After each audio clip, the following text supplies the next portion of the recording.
Guys, hello everyone, welcome back to my channel. तर तुमचं सगळ्यांचं स्वागत आहे आपल्या यूट्यूब चॅनलमध्ये, ज्याचं नाव आहे ज्योती नितीन नेवरेकर. येस. तर आज आहे खास दिवस काय आहे? आजच्याला आम्हाला इथे येऊन 1 वर्ष झाला. आज आहे 24 ऑक्टोबर आणि गेल्या वर्षी जे आहे ते 24 ऑक्टोबरला दिवाळी होती आणि दिवाळीच्याच दिवशी आम्ही ह्या घरात शिफ्ट झालो आणि आज 1 वर्ष पूर्ण झाला आमच्या या लक्ष्मी निवासला. तर छोटंसं सेलिब्रेशन करणार आहोत आणि ते मी तुमच्याबरोबर नक्की शेअर करेन. तर संध्याकाळी सेलिब्रेशन करणार आहोत आणि तयारी जी आहे मी लवकरच सुरुवात करेन आणि तुमच्याबरोबर शेअर करेन. So come on, let's begin. तर सुरुवात आपण करूया व्हिपिंग क्रीमनी. मी ॲमेझॉनवरतून हा व्हिपिंग क्रीम मागवलेला आहे आणि खूप इझी आहे. पावडरमध्ये फक्त पाणी टाकायचं आहे आणि व्यवस्थित एकजीव करून घ्यायचं आहे. फक्त ह्याला व्हिप जे आहे खूप वेळपर्यंत करावं लागतं. बरं, क्रीम माझं रेडी आहे आणि व्हेजेस मी कापून घेतले. टमॅटो, काकडी आणि बटाटे बॉईल करून घेतलेले आहेत. त्याला फक्त स्लाईस करायचं बाकी आहे. ब्रेड स्लायसेसला मी त्याचे जे किनार आहेत ते कापून घेतलेत आणि साईडला ठेवलं आहे आणि केकचं बॅटर बनवायला घेतलेलं. केकचं बॅटर बनवून रेडी आहे. त्याच्यामध्ये आता मी इनो टाकते आहे, रेग्युलरवाला. थोडंसं ॲक्टिवेट करायसाठी मी त्याला शेक करून घेते आणि त्याच्यानंतर बेकिंग मोल्ड जे आहे त्या मोल्डमध्ये मी हे पूर्णपणे केकचं बॅटर आहे ते टाकून घेते. बरं, हे जे मोल्ड आहे मी ॲमेझॉनमधून ऑर्डर केलं आहे आणि एवढं छान आहे. अनमोल्ड करायला एवढं इझी पडतं की विचारू नका. केक बनवताना कुकरची जी सीटी आहे ती आपल्याला लावायची नाही आहे आणि ॲटलिस्ट 15 ते 20 मिनटात हे केक बनवून रेडी होतं. बरं, मी जे आहे मी थोडंसं पाणी टाकलेलं त्याच्यामध्ये खाली, बिकॉज मला थोडंसं हे होतं की कुकर जळून जाईल किंवा लागेल, काळपट पडेल. त्याच्यामुळे विदाऊट पाण्याचं मी नाही केलं. थोडंसं पाणी ॲज अ स्टीम म्हणून मी त्याच्यामध्ये टाकलेलं आणि हे बघा तुम्ही किती छान पद्धती अनमोल्ड करून झालं आहे.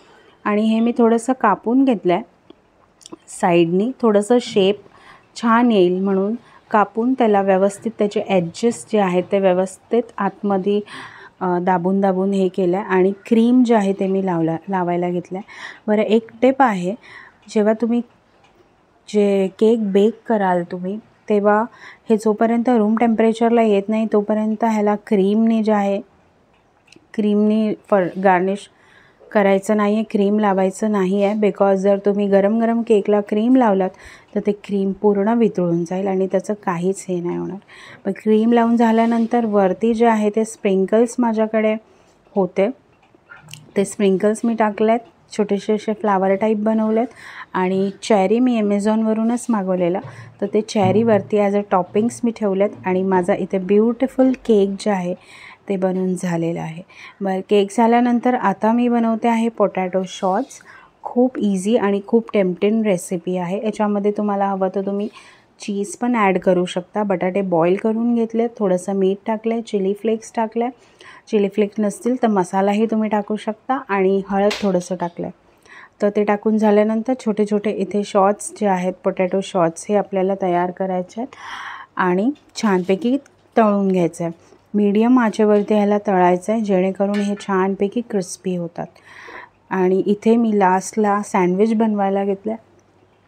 तर कोल्ड सँडविच जे आहे विदाऊट चीज हे इनकम्प्लीट आहे, कारण चीज जेव्हा ह्याच्यामध्ये आपण इन्क्लूड करतो तेव्हा ह्याचं जे टेस्ट आहे ते अप्रतिम लागतं आणि काही लोकांना थंड आवडतं माझ्यासारखं. कोल्ड सँडविच म्हणजे अगदी असं चिल्ड असलं पाहिजे, फ्रीजमध्ये ठेवून काढल्यासारखं. पण मी फ्रीजमध्ये ठेवलं नव्हतं कारण मुलांना सर्दी थोडीशी होती आणि आता विंटर्स जे आहे सुरुवात झालेली आहे त्याच्यामध्ये मी नॉर्मल टेम्परेचरवरतीच ठेवलेलं. बरं, माझे सगळे पदार्थ रेडी आहेत आणि आता मी ग्लासेस काढायला घेतलेत. तर हे लेमन ग्लासचा सेट माझ्याकडे होता, जे की मला गिफ्ट आलेला. माझ्या घरात जेव्हा सत्यनारायणची पूजा होती तेव्हा मला हे गिफ्ट आलेलं आहे आणि खूप आतुरतेने मुलं वाट बघत होते की केव्हा आपण त्या ग्लासेसचा श्री गणेशा करूया, कारण मुलं जे आहेत खूप या सगळ्या क्रॉकरीला, या सगळ्या ग्लासच्या युटेन्सिल्सला खूप एक्सायटेड असतात. जेव्हा नवीन वस्तू घरामध्ये येते तेव्हा खूप म्हणजे असं हे होतं की कधी यूज करायचं आहे. बरं, माझं सगळं इथे रेडी झालेलं आहे